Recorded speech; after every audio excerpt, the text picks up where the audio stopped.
to the Crushing Iron Triathlon podcast, Coach. Are you just rolling out of bed? Late night Super Bowl party? You've been out with Gronk till 4 a.m.? Actually, it was such a quick game. I was at my buddy's, and it was over by 9 o'clock. I know, I was awake for the whole thing. I was going to say, that was probably the happiest part for me, was that I was like, man, Robbie gets to watch this game tonight. Yeah, no DVR. I did prep it, with the recording, because, a lot of times I can't stay up to watch some of these bigger sporting events, and I'll record the second half and then watch it the next morning without looking at my phone, so I don't get any spoiler alerts. And I mean, with the amount of running and the defense, I was like, oh my god, I can watch this. I can live in the same world everyone else is and enjoy the small part of the game that there was to enjoy, and watch the whole thing in its entirety. And it was, I got to watch it. Yeah. No, I was home in bed reading A Movable Feast by 10 o'clock. A movable feast? Yeah. Like a Lunchable? That's a little Hemingway for the calm me down at night. Yeah, that is a good way. And yeah, tell you what, if you listen to the last week's podcast, Mike called for a low-scoring defensive battle, and he got one. Mm-hmm. Very happy. Patriots take another one, and I mean, you can give some props to Tom Brady, I'm sure, because he had that one drive, but Bill Belichick, mentally, is on a whole different planet. He must be. Well, yeah. Than basically everyone else. Because, he's still pretty much reins in that defense and always has them. His preparation is it's unworldly. Something that we should all strive to be. Yeah. I might have to edit that out. I'm not comfortable talking about Bill Belichick like that, but that's too late, buddy. I know, but it's true. It's just a constant reminder. And again, we won't have any more football talk for a while, so that you guys and ladies that complain about it, well, here you go. Man, we got a comment on YouTube. It was flat out, stop talking about football. Oh, did we? Yeah, young lady. A young lady said, stop talking about football. And my response to that is, we're not going to stop talking about football. Yeah, sorry. It's a relevant comparison. Yeah, we use it now, so I'm sorry, but you don't have to listen either. Exactly. You can fast forward. You can listen to another podcast that talks to pro triathletes 24/7 and gives you 10 workouts of the day. So we hope you still listen, but if you don't, sorry, we're still going to talk about things that matter to us, which is what the podcast is about, and we try to continue to go that direction. Yeah, because one thing, I watched quite a bit actually of the post-game interviews and stuff for some dumb reason, which and the one that stood out to me was this one. As corny as it sounds, I just tried to have a good week of practice. And that, my friends, was by the Super Bowl MVP, Mr. Edelman. Yeah. Yeah. I'm telling you, that's relevant to this discussion. It is. It's relevant to this discussion. It's relevant to everything we do. And I just can't help but and again, I think that, as irked as some people might get with the football talk, it might be irking for some people in the fact that they don't want to listen, because we sometimes will hit on the same things over and over and over again in terms of consistency and patience. And I do understand that we probably don't get as many listens or subscribers because we don't do a lot of super flashy interviews and headline grabbers and stuff like that, but it's just simplifying things into the most actual consumable form is something that we strive to do. But training and life are so much of the same. Most of the greatest athletes in the world or coaches are ones that you rarely hear from outside of the actual performance itself. They don't spend a million hours on YouTube. They don't spend a million hours on Instagram. They don't spend a million hours, taking selfies and promoting themselves. They spend the majority of their time working really, really hard at their craft.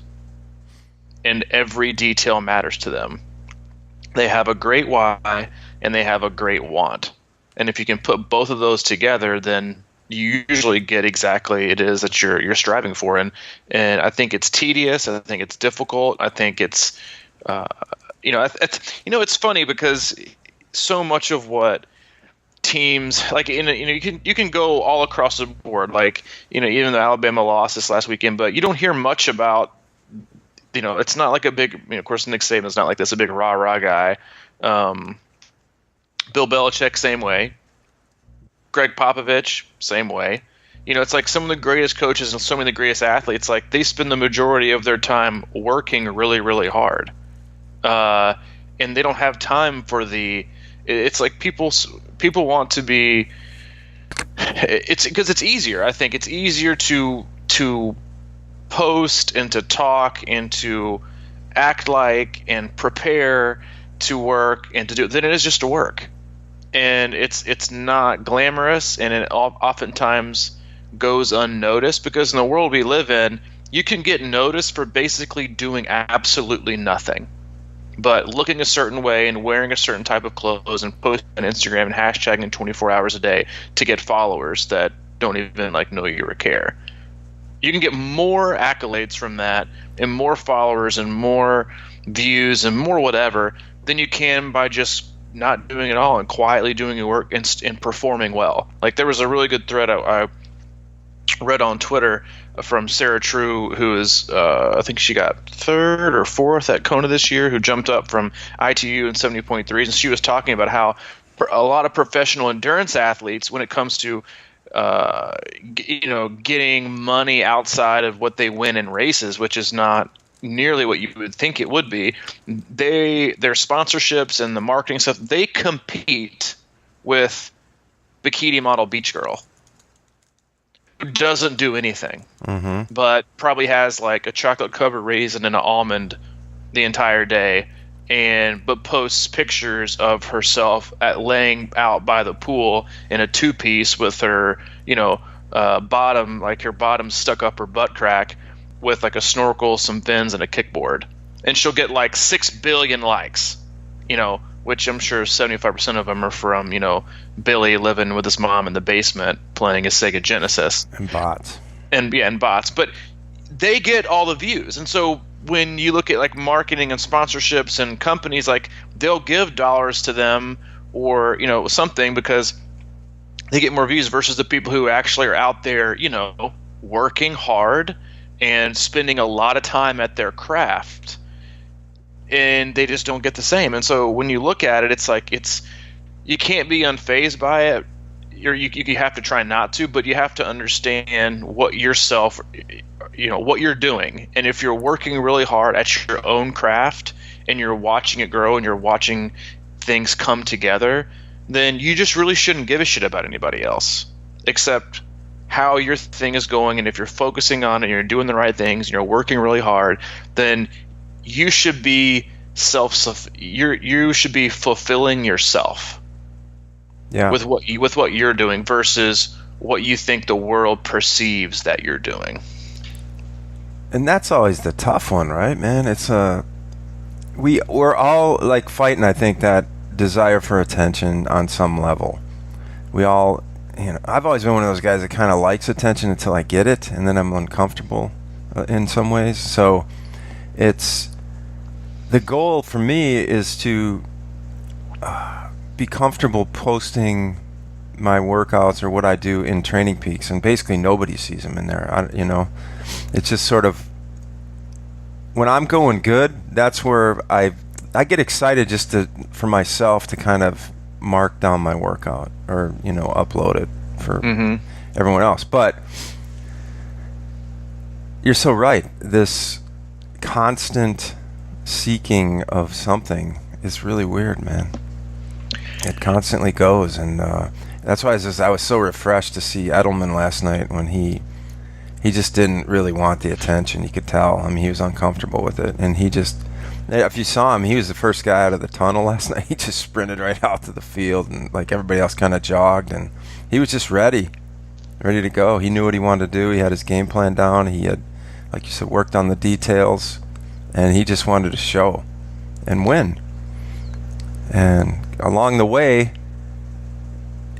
it's not glamorous until you get to the, you know what I mean? That's the success. That's the trade-off. Is it, if you really want a prize, you got to sacrifice and get down to the nitty-gritty along the way, and not worry about people. You know, you might have to not worry about stuff like that for months, and then you'll get it all back in the end. Well, it's what do you really want to feel like that you achieved? And this is so true with endurance sports and the amount of detail that athletes put in. Like, the really, really, really fine details are the ones that most athletes just choose to not want to do, because you can't get any great feedback from it. Sleep well. Like, you know, try to get 7 to 9 hours of sleep a night.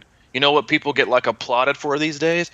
Dude, I pulled like an all-nighter. Yeah, I know. I worked really hard, man. I've been like 4 hours of sleep. Like, congratulations, you're just like ruining so many parts of your life, and you're going to eventually crash and burn. You're probably taking years off your life. So, but kudos, props to you. You know, # grind every day. You don't get props for that. You don't get props for just choosing the diet that's right for you and eating, you know, as many good, healthy, real, you know, fruits and vegetables and, you know, protein as you possibly can. You have to have something that's labeled. You don't get any props for that. You don't hashtag and post how many times you chose to, you know, get a massage or stretch and foam roll or do your PT exercises before and after your workouts to make sure you don't get hurt. You don't get props for that. You know, it's like there's so many fine details that go into making everything else, like taking things from good to great or from just good to really, really good. Like, those things don't get noticed. Those things get ignored. They don't get nearly the publicity or the feedback that the you know, the epic, you know, stuff does. And you're not even going to be allowed to do anything, because I think so many people have a distorted view of what's great, because most people don't know what it's actually like to do something and to reach their full 100% untapped potential, or their totally tapped potential, because their standards are so off and so misguided and so misplaced that their ceiling is, their greatness ceiling is like a second story when it could be like 100-story high rise. Yeah. But they just don't know, because they haven't done all the small things in order to get there. But these days, you can, like, the Super Bowl commercial that caught my eye the most was this really funny one, and I thought this is like so much like endurance athletes and people in general. It was the TurboTax one. I think it's so. TurboTax immersion. He's like calling it online on like a video chat, and he's like sitting in his office with like a hula shirt and like a captain, like a sea captain's hat on, with like this green screen, or not green screen, but like a screen back that makes him look like he's sitting on a yacht. Oh, I don't think I saw that one. And all you see is him. But if you look at it from near view, you're like, oh, this guy's sitting on a yacht. He's got millions of dollars, and you zoom back in. He's like sitting in an office, and he like faked the whole thing. Oh.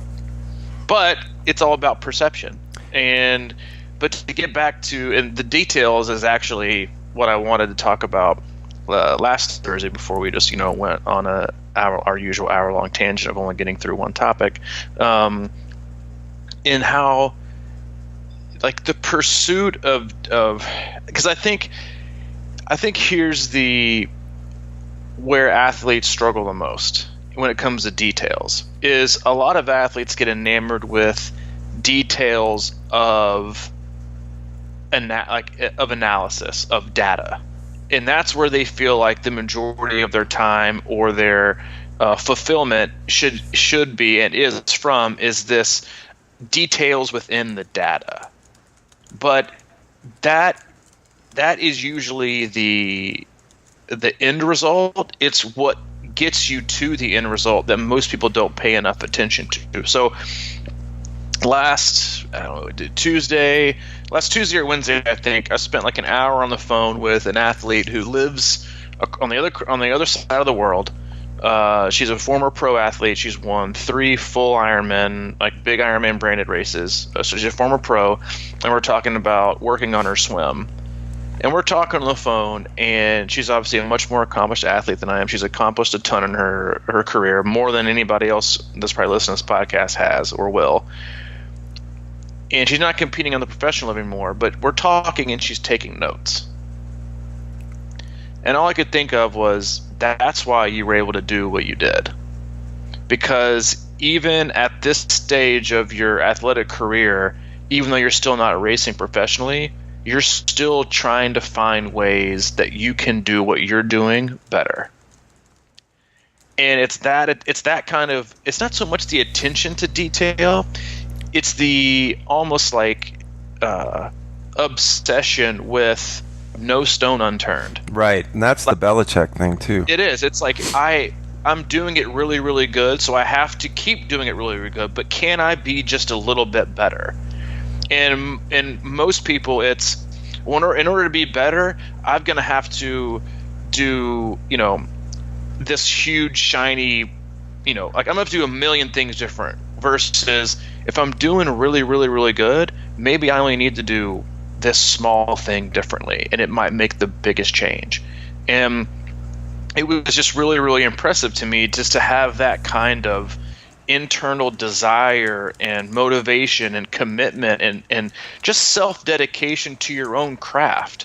That's just this, like, I'm not it's not that I'm not done yet, it's that phrase and that feeling of, I don't accept this. I don't accept that this is all I have. I don't accept that I can't get any better. I don't accept that I just have to settle. I don't accept that this is as good as I'm going to be. Because once you accept that, you're done. You're totally done. Yeah. You have to just have this burning desire of this. I'm not done yet.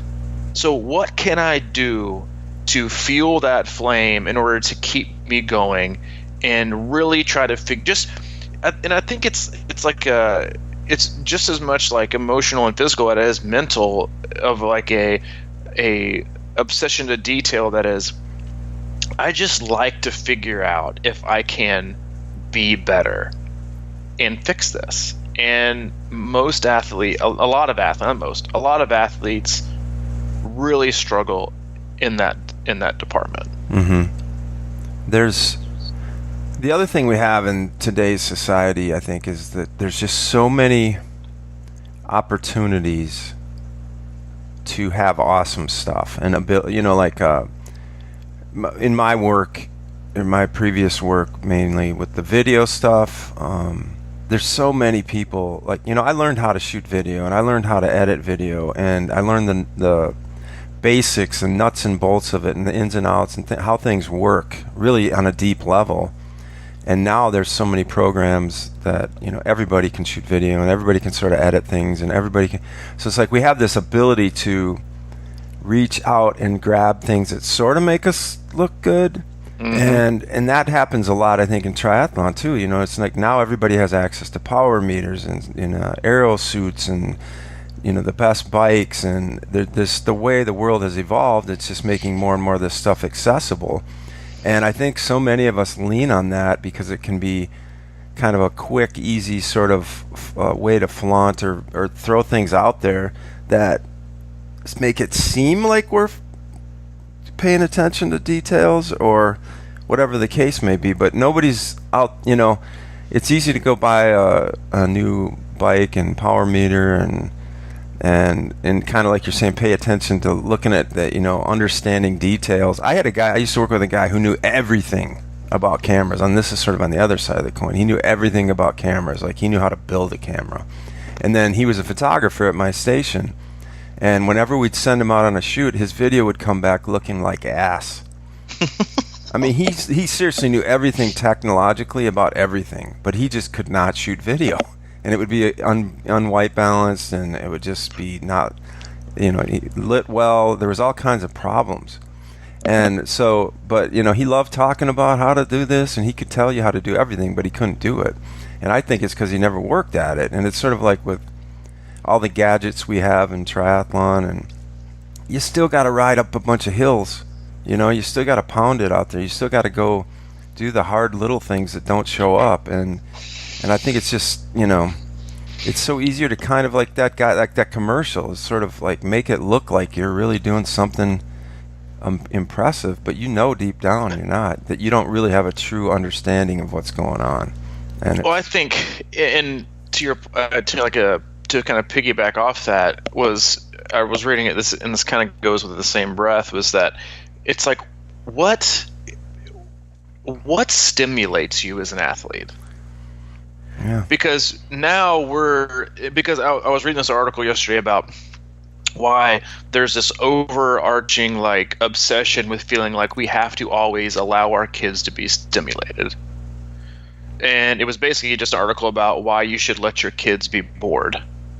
Back in the day when you were growing up and I was growing up, we didn't have, Netflix, Amazon Prime, YouTube, Wi-Fi. Like, if you were bored, your mom was like, well, go outside or clean your room.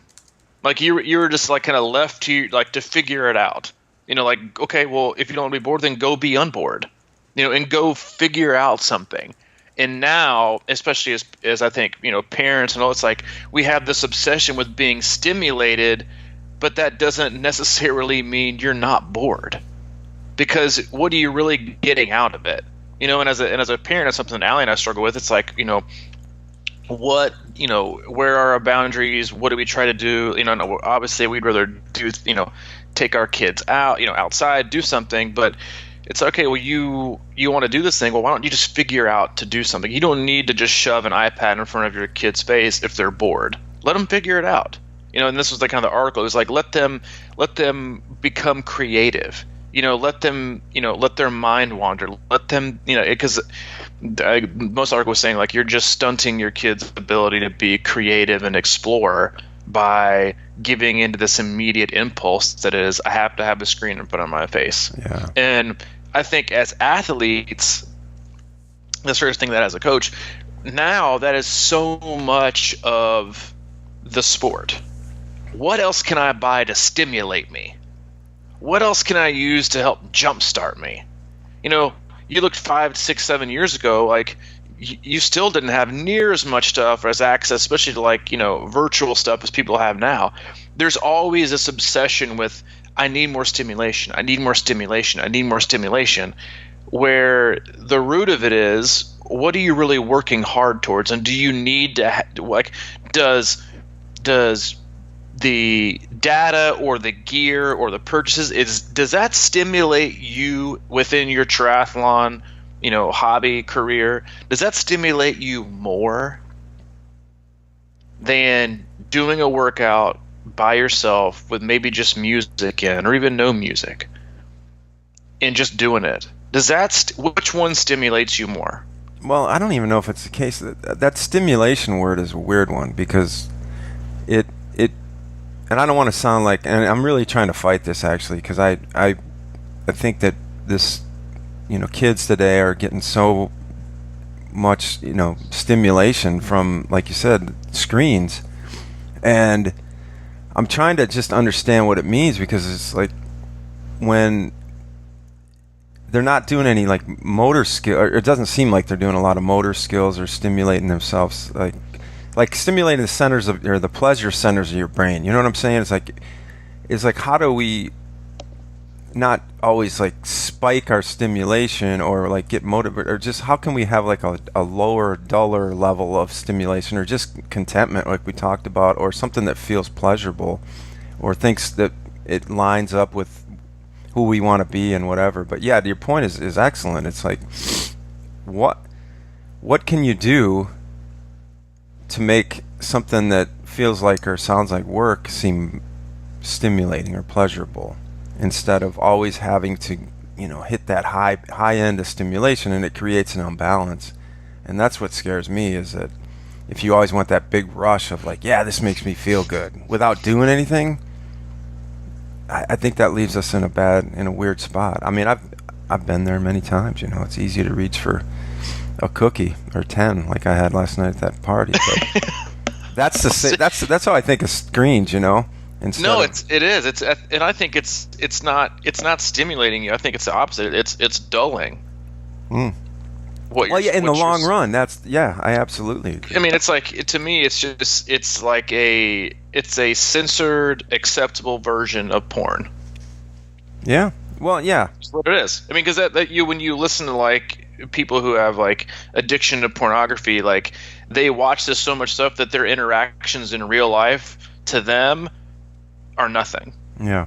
Because they've become obsessed with this, this issue and this screen and this whatever, and it's just not real life.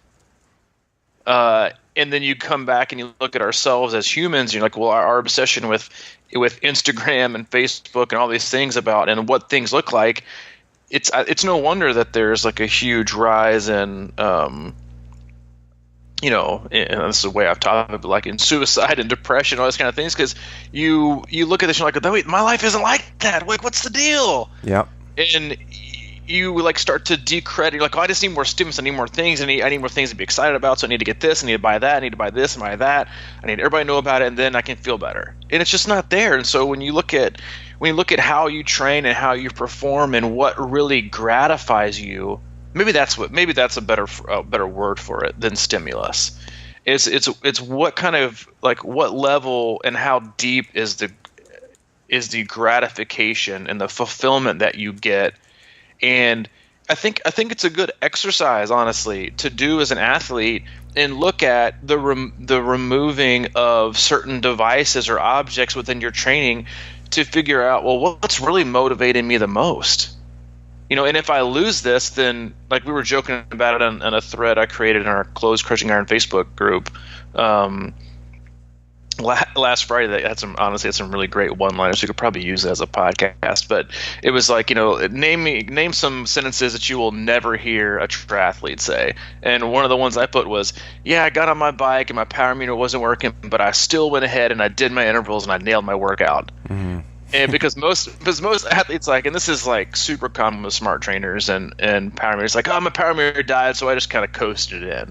Because we have this obsession now with getting instant stimulus and allowing that data to be our instant gratification. Because I think it's dulled our sense of internal fulfillment based on effort and who we are and are we doing the best that we can. And it's now all filtered through devices and virtual training and heart rate, and then it's like, so we put forth the most truest, most natural, rawest form of effort that should come back to us and feel gratifying. And the moment it leaves our body, and the moment it leaves as an activity, we've now shoved it into life's filter of success and failure, bad and good, expectations or not expectations, and then after it gets spit out at the end, it looks nothing like the rawest form of it, and then that's how we judge it. And so again, I think that it's that's why I think the greatest form of training that leaves you the most fulfilled is running outside with no device and not looking at your watch. I think you'd be hard pressed to tell me that those kind of runs, like as a coach, when I read Training Peaks comments, it's 9 times out of 10 when an athlete says that was amazing, I felt so alive, I felt it wasn't on the trainer staring at Zwift. It was outside, untouched, unbothered, untethered from the world and the devices and the data, where they just got to just like. It's like the only judgment-free zone you have now. Mm-hmm. Besides swimming and staring at the black line. It's like, and that was funny because it was like the analogy it gave in this article about being bored as kids. It was like, and you wonder why some of your best ideas come while you're in the shower. Because you're just left there to be bored. Mm-hmm. It's like, you just sit there. I feel the same way about the pool. It's like half the people can solve all the world's problems. They would just go swim for an hour because you're just left to just be bored. For a lot of it, depending on what your set is. But again, it's that drive and that want, and I think I get it. It's a hard balance, and I think everyone battles it because I think data and devices with athletes now is just like social media. Social media can be good. I mean, I think our Crushing Iron Facebook page is great. So I'm not telling you it's all bad. I'm just saying it's such a careful, delicate balance of it being positive and productive. I mean, it's just like anything in life. Too much of anything is a bad thing. Yeah. Yeah, if you obsess with that, even our Facebook page, it's like, I don't know. I don't have a disdain for power meters, but it's just like my thing is, I think I'm a fairly natural cyclist. I feel pretty good on the bike, and a lot of that is because of my mountain biking history. But so I've been struggling with this idea of the power meter because, well, like you're saying, man, you get attached to these devices, and you don't realize sometimes what your effort was, or you know what I mean. You kind of put your effort into what prints out on the screen or what shows up on the screen. Is like, oh, I had a good day today, or whatever the case is. But there's something about it. I mean, because I've known a lot of people who have nailed their quote unquote race on the bike with their power meter and still blown up on the run and everything like that. So it's like, I guess my point is I don't know what that means, and sometimes I know obviously it works and people are very successful with that kind of stuff, and when they're married to the numbers and they're really rigid and stick to their game plan and all that sort of stuff. So I obviously know it works, but it's not the only solution, you know what I mean? Mm-hmm. That's the only thing. And what you're saying about running without devices. I ran with music yesterday as a treat, and it was unbelievable, and I'm trying not to do it as much as I can, but I also like it sometimes. And I think that's the key here, right? Is that not being married to it, or not being addicted to it, or not being dependent on something like that. And to mix that up, that might be one of the solutions, If it's you're going to go on a ride on a power meter, just throw it in your back pocket or something. Mm-hmm. And see what happens. That's kind of like you talk about all the time with running without your watch, and that's what I've been doing a lot lately too, is just not looking at my watch, because it's like, it's amazing how often that you hear people go, I didn't even use my watch and I actually ran better today, or whatever. And it's because you don't have that sort of link that kind of governs your, it's trying to tell your body that it's not doing the right thing or something like that. Or is it that you ran better today, or is it that you just haven't been running your best because you have been staring at your watch? Yeah, who knows? Yeah. Yeah, I mean, but you can't know until you spend a long period of time, which again is another whole issue in and of itself, is doing something long enough, because you have to have the attention span. I mean, that's not the attention span. It's just the patience to see it through. And again, it's like, it's most, I'm sure half the people that were, doing something in February that, did a cleanse or a new diet or a new workout, they're probably on something new in February. Mm-hmm. You have to have the patience to, and the dedication to just see it through and understand what's going on. But it's like when you look at training, and as a coach, and you're trying to look at the big picture, like, I think one of the biggest assets I think you can allow an athlete to have as you work with them is just the removal of all the noise, because so many athletes create so much extra noise that just drowns out the real result.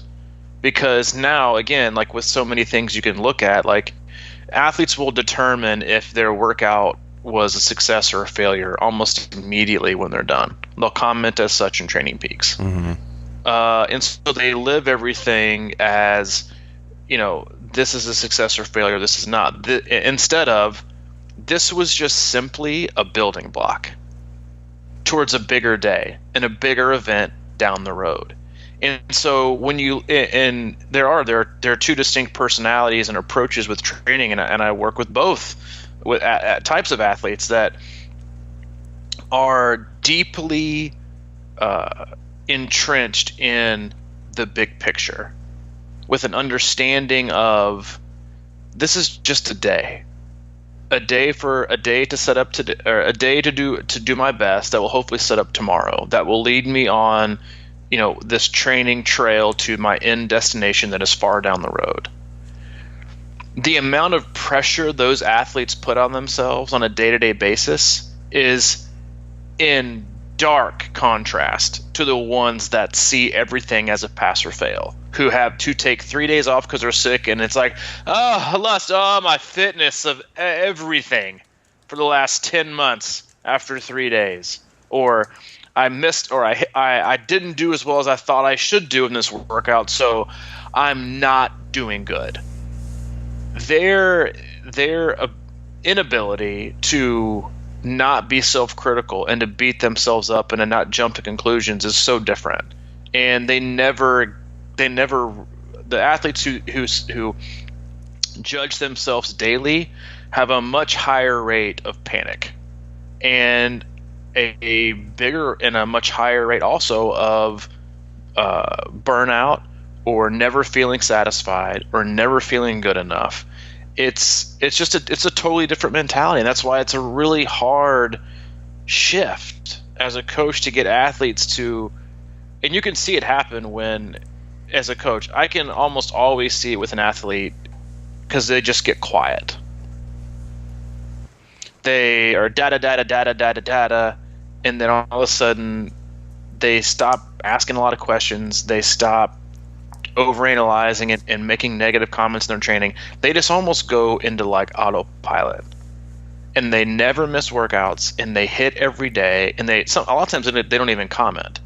Mm-hmm. They're just totally bought in and in love with, not maybe in love with, but really liking just the what being consistent and being in a,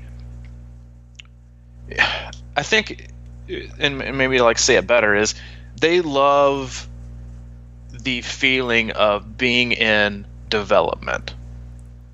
They don't wake up every day feeling like they have to be totally developed. It's not, today isn't finished. I don't have to be finished. My career isn't done today. My athlete life cycle isn't expiring.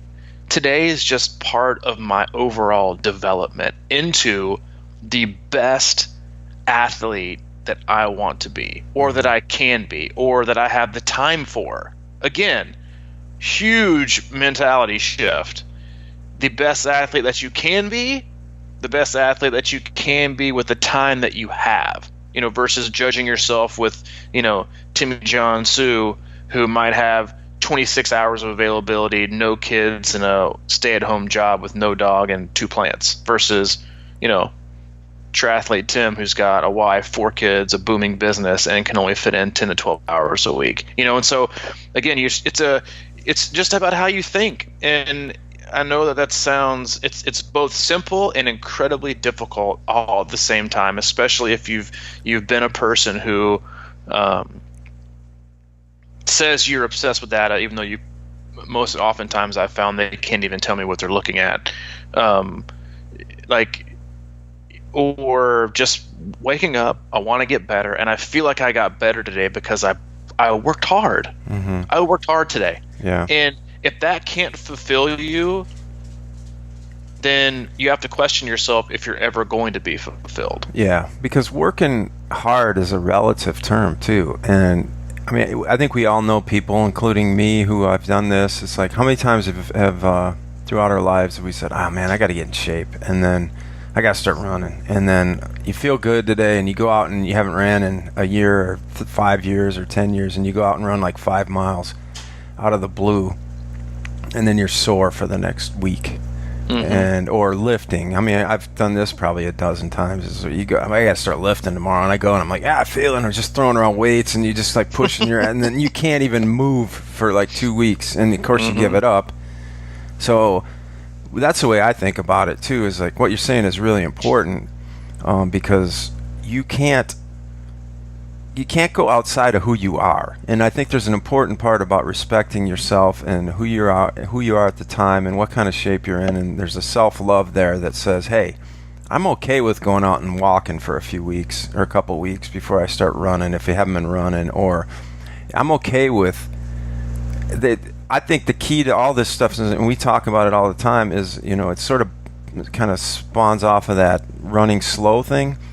To me, running slow is a great way to get faster over a long period of time, but you have to be patient with it. But along the way, it's interesting what happens is you really start to like running because you're not beat up all the time. And I think the healthiest people in this world don't crush themselves on a daily basis.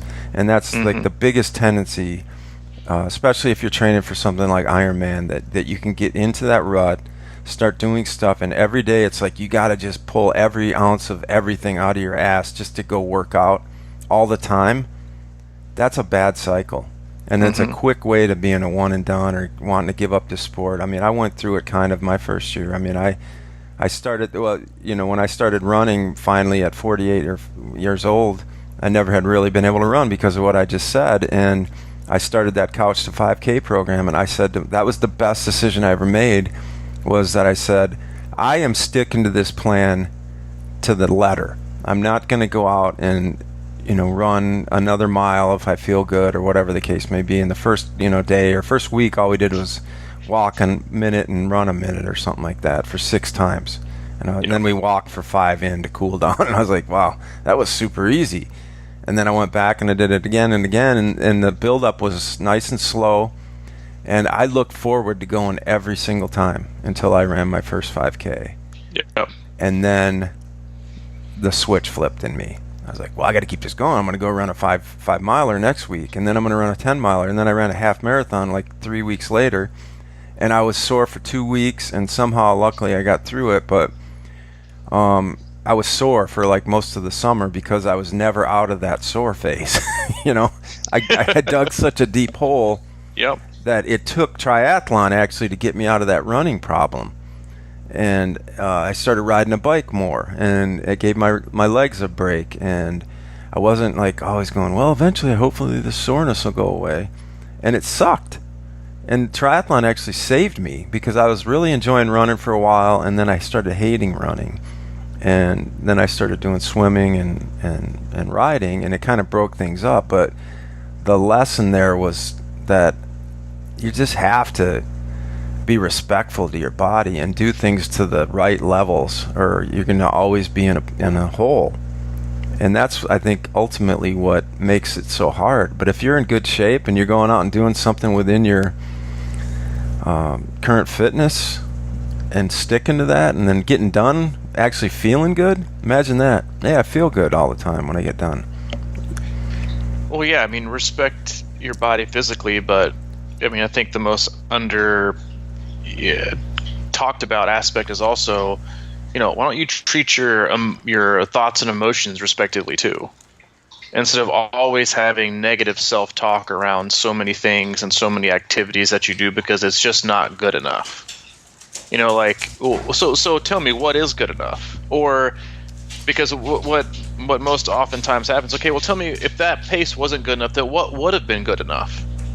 Because usually if you say, oh, that pace wasn't good enough, well, you know, this would have been good enough, then you do it a couple weeks later, yeah, but I really want this. It's like there's so much, like, it's just like so much negative self-talk that goes into the training and just never being satisfied. And I think it's a direct correlation of obsession with devices and data and numbers, because we get it from everything else in life, because you know how many times you post something on Facebook, how many people like it? Oh, that was a good post, man. That was a good post. Oh, that was of the steak you made on a cast iron skillet. Congratulations. Or with the Instagram like feed and filter that made it look like something came from a huge steakhouse in Gordon Ramsay, versus like, you took your son for a walk and got like 6 likes. I wonder which one was more important. Yeah. But it's so warped. It's so warped about how we stimulate and how we choose to feel gratified, and like our effort was like, why was how do you gauge that your effort was worth it? Like, when did we start gauging our effort on like in filtering it through a data and a device. Like life is about how hard you work. It's not about like what makes you feel good about it. Like Allie and I put our house in the market last Monday.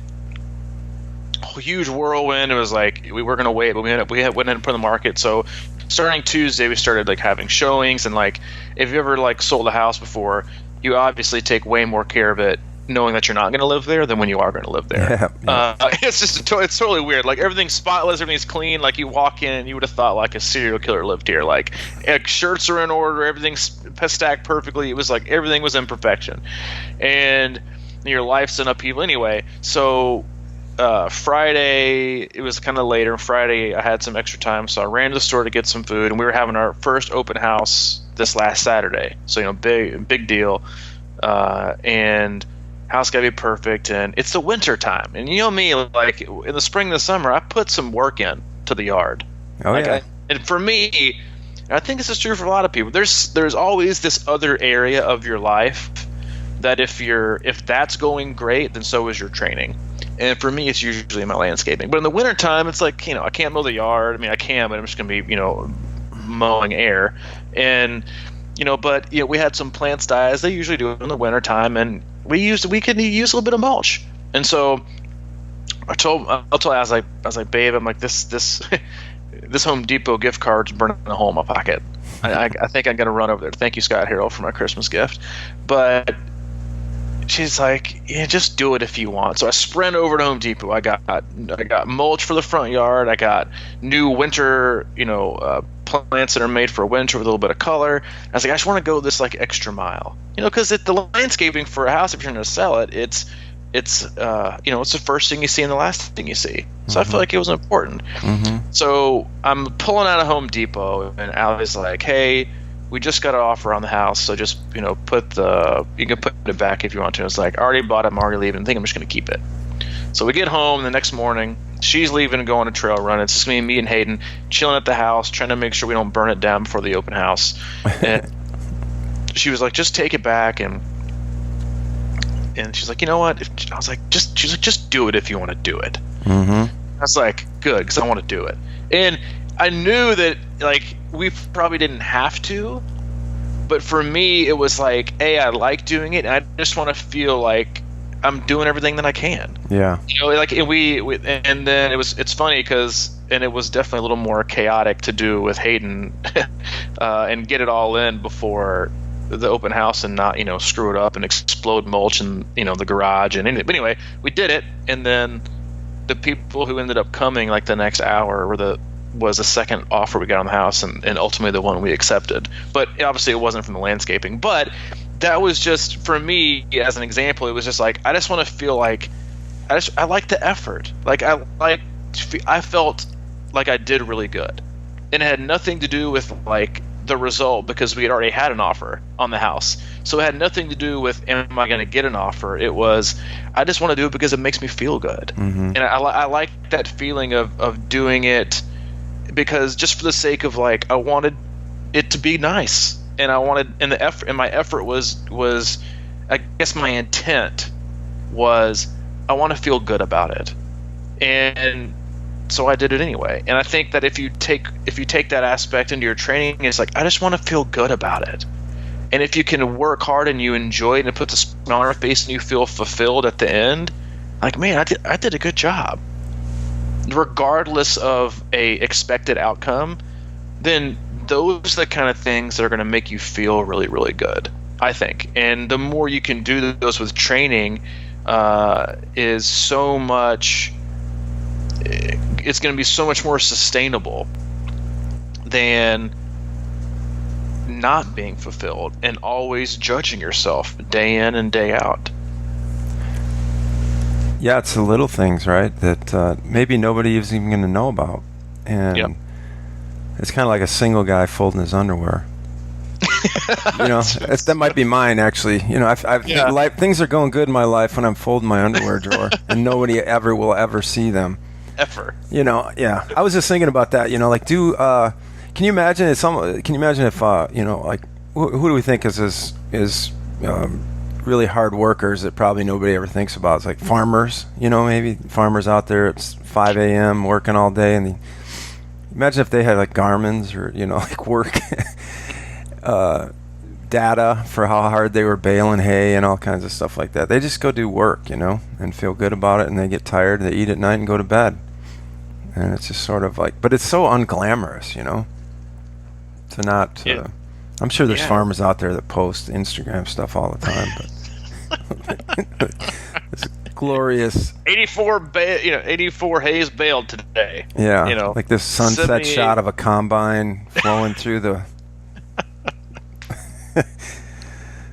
13 acres combine today. Hashtag beat yesterday. It's going for 19 the next day. Like, they don't give a shit about that kind of stuff. They just like to go out, work hard, and they make money. But still, it's just like there's just so many things in life that we do that makes us feel good, that we don't expect anything to get. We just do it because we like it and it makes us feel good. And like when training, it's so much that's gotten warped now that we have to have an expectation, and you should do things with a purpose, but the purpose behind every workout doesn't have to be this finite number. The purpose can just be because it's building on a block. It doesn't have to be. Yeah. It's building. It's not done, and we just expect everything to be done now. Like, nobody likes for things to be under construction. I used that analogy a couple months ago, I think, in a podcast. It was like, if you have an A race, and you have this big, huge event for the whole year, like, you should treat your entire year as under construction. And then the day you perform this race, that's the day you should be done, and you peaked, and this is the day that it should be about. But that's not how it is. I want every day. I want to build. I want to do this. I want to build. I'm more obsessed with building 48 really crappy looking city blocks than I am constructing the most perfect, skyscraper building, inside and out, perfect interior, perfect exterior. Everything is great. Everything is perfect. That's what you should be concerned with. Versus, I'm just gonna, don't be a slumlord obsession kind of person. Like, I just want to put up crappy stuff, but as long as I can say I got it done and today I finished, versus the long-term project, but again, it's the difference in the obsession with, I think this is something we talked about before, is like the obsession with hacks. The biggest thing that bothers me the most, I think, is not that they want to just, they tell you it works when it doesn't, but why are we so obsessed with the shortcut when all you're doing is shortening the journey, and the journey is always the most fulfilling part of it? That's the part you're cutting out. That's the shortcut. It's not the shortcut to performance. It's the shortcut of the journey and the process and how you get from point A to point B. Yeah, you're going to remember your big finish or your big race, but you're going to have a million more memories down the road if you did it for a year than if you tried to do it for 6 weeks, and then see what happens. You're just proving the only thing you're doing by trying to do it in 6 weeks or 8 weeks or whatever it is, whatever shortcut you're trying to take is that you can take a shortcut and pull out a mediocre result that you definitely could have done much better on had you done longer. Mm-hmm. That's all you're doing. And you're not proving anything of worth. You're just proving that you're really good at taking a shortcut, and not doing the entire thing, not putting in all the work. You're just doing a really great job of proving that you don't have to do all the work, but nor are you going to be totally fulfilled either. Yeah, man, what a dilemma of life. To try and, what you're saying is sort of get in that moment of where you're at and enjoy it. And I think ultimately, for me, if I can be at a place kind of where when said workout is done and I'm kind of like, oh man, bummer, it's already over. That's a rare feeling, but I understand that sometimes. Sometimes I'm like, man, I feel like I should run more, or I could run more. I mean, that's a really good feeling. instead of always wishing it's done the minute you start running. It's a mindset flip that's very difficult to find, but I think it's easier to find when you're within yourself and you're doing it for the love of the process. If you can get to that mindset, which isn't always easy, because it's like, man, I can't wait till this is over. I can't wait till this race is over. I can't wait. It's like, that's how we live. And it's kind of weird. It's so hard, man. Yeah. And I think that's probably why, a lot of people probably don't listen to our podcast, because we don't give them a shortcut. Mm-hmm. We do. A lot of times we're probably telling you what you don't want to hear. Yeah. Or hopefully we're telling you what you need to hear. It might not be what you want to hear, but what you need to hear. And again, it's stuff that we struggle with too, and the balance of, life and training and what makes it work and what doesn't make it work. But it's always a battle. You're always, I think, leaning, and your momentum is always taking you one direction or the other. But I think if you sit back and objectively look at your training and your life, and when you performed your best, then you always find the exact same common denominators. I was healthy, I was happy, I was consistent. I've never had anybody say, man, the best I've ever done, man, as I was injured a little bit and I was super consistent, but man, I was churning out results like you would never believe. Mm-hmm. Yeah, I don't ever hear that. It's I was real consistent, and I was injury free. That's when it is. But I know it's not. None of it's 8 weeks to a faster bike split, or 8 weeks to a higher functional threshold power. It's just, again, it's like the same thing with testing. But yeah, it's hard. It's I'm not gonna go there, man. It's no, because it always reminds me of that college course analogy, and it's kind of like,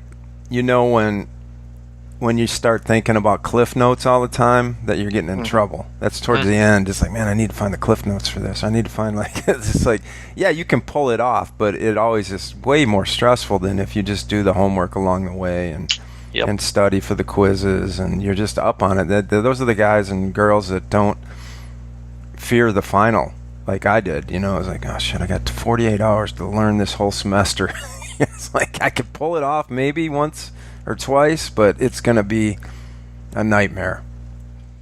If you're looking for anything shortcut, it's what you're really saying is, I just haven't done any of the work I was supposed to do or needing to do, so I'm hoping for some magic. Mm-hmm. And you don't get credit for that. Yeah, you don't need fancy gadgets to go out and... Oh, when I used to work for this nutritional supplement store, dude, the whole month of February and first week of March, there was a raid on diet supplement pills. I mean, people would come in. You'd think it'd be January, but January is when people are buying protein powder and organic this and some vitamins. Dude, I'm gonna be healthy. Yep. I'm gonna turn my life around, and I'm gonna be the face of what it means to be well and fit and happy, and this is me.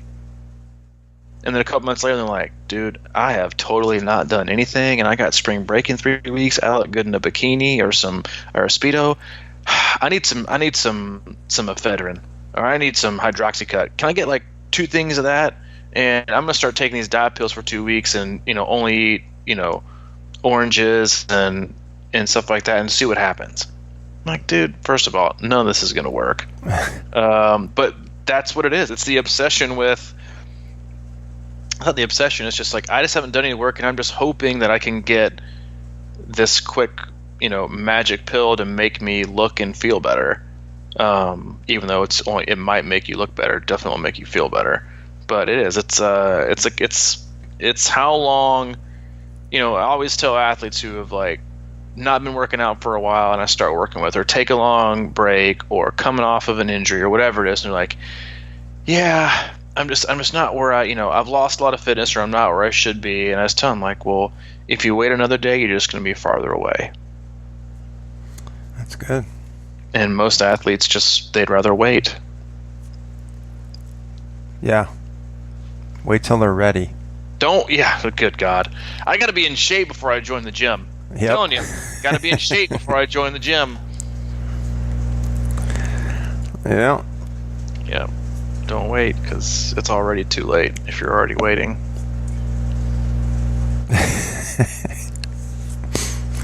All right. All right. It's in the details. It's in the details. Maybe we'll title this podcast Football Talk for 60 minutes straight. See if anybody listens. It'd be fun to chat. Come on, people. Just let us get into our groove. This is how we catch up. We talk to each other for 2+ hours a week for free with no sponsors. Give us just a little bit of football talk, all right? A little or bit, basketball or whatever. We're never going to talk about baseball, but as long as I can steer Mike away from it. But just give us a little bit, you know? I may have to start my own podcast on baseball. Yeah, I figured you probably would. It's either that. That'll be the great way for you to go to sleep if you're having a hard time. I could be like our meditative podcast. Just let us ease into it, and I gotta tell you, man, it's got to be better than hearing 25 minutes of ads, isn't it? And if it's not, well, sorry, you know. But that's it. If you want more info on everything else that we do, you can go to crushingiron.com. Again, this is the Crushing Iron Triathlon podcast. We come to you every Monday and Thursday. We'll probably get out a pre-record to get your podcast out on Thursday, since we have run camp for our team starting Thursday. 4-day camp, about an hour and a half outside of Nashville. Going to be an awesome weekend with 60+ athletes on location in cabins and a lodge. And I'm sure we'll have plenty of good stories and good feedback and no football talk as we come back at again the following Monday. All right, man. All right, dude. I'll talk to you later. See ya. Yep.